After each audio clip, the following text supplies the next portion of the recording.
Hello Kakoko and friends. Today, I just want to show you kung paano namin ginawa yung Sinulog na float na nanalo ng second placer during Sinulog Festival, Municipality of Maguinlala.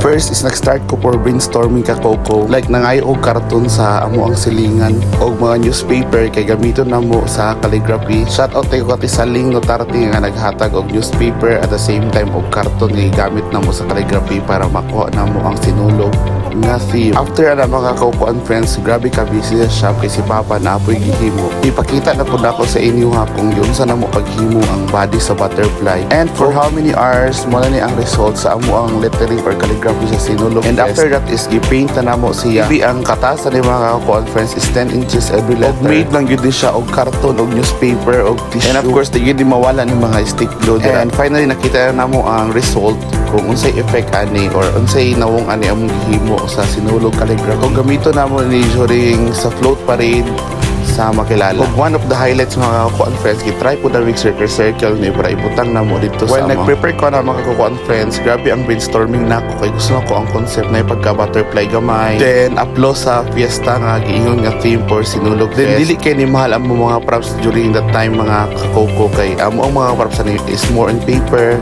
styro, paint. Basta para sa ko mga friends is ang ano yun, pagka-styling nimo, creativity nimo o paano ka mangita og materials nga barato. Challenging kayo mga Kakoko and friends like kanang kung gusto nimo nga magwapo imuhang float as decorator, event organizer or coordinator pa jud, mangita jud og barato nga material. Especially sa mga competition kung paano nimo pagwapuhon imong trabaho. So while preparing mga Kakoko and friends, katong red na sakyanan mo to among gamiton. Our plan is gusto na ko i-cover all tanan like kanang green lang walay makitaan nga color na sakyanan. And we're gonna make some extension para dili gyud makitaan ang porma sa sakyanan. Shout out di ay sa nagtabang ani ang 39 Infantry Battalion sa Makilala. Especially sa mga very supportive nga officers sa mga sundalo nga grabe jud ang paningkamot. Tuora gyud sa ako mga gipangsulti nga ingani ang porma sir, ingana ang dapat himo na. Actually guys, mga 7 years or mag 7 years na gyud ning kinuyog ani. Tanawan na ninyo guys kung giunsa na mo paghimo nga made of mga rustic materials like bukag, mga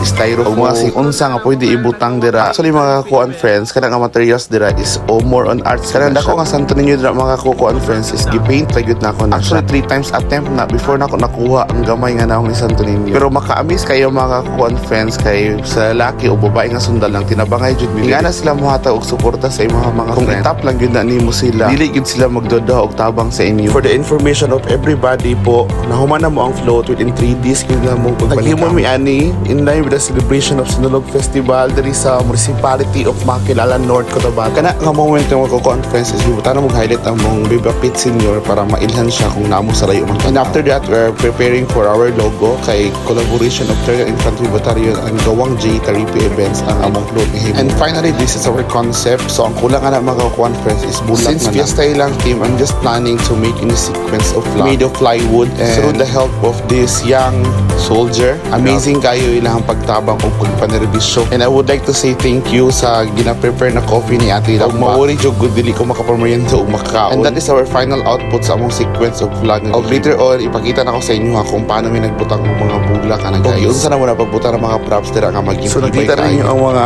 guys concept na mo. Final output na lang gyud ato ang gipaabot ana para maging goods o maging okay. Finally hinahinay na magbutang ang mga flash. FYI again guys, kanang mga nakita ninyo nga mga materials dira is dili kay na mahal na tan-awon. Made of paper, made of styro, made of tela, green carpet, plywood, paints mo na ang gigamit na mga materials para nahimo na mo ni ang gwapong na output namo sa Sinulog Festival na Grand Float Parade. Og first time gyud nako nag-appeal ani nga mga grand contest guys kay dili ko comfortable sa una. Kasi mahadlok ko makritik at the same time ginapangalagaan mo yung mga pangalan kasi naka sa event industry. Pasalamatan din ako ang nag-organize ani si Sir Rafi Tevez. Santo Niño, di Cebu Parish, Makilala. Og mo ang gigamit nga mga bulak guys kay makit-an na gyud mo dira sa palibot. Og nang hulam ra pud mi ang dagko nga mga ferns nga mga bulak sa among friends na sundalo. Finally, ang pinakalisod ani nga moment guys kanang i-travel na siya kay mga 1 kilometer pa before ang final yun ani. 1 kilometer pa ang final destination. Og dako kay kog pasalamat sa 13th Infantry Battalion para manpower, sakyanan og pag-clearing sa mga aganan during that time. And here's the final output of our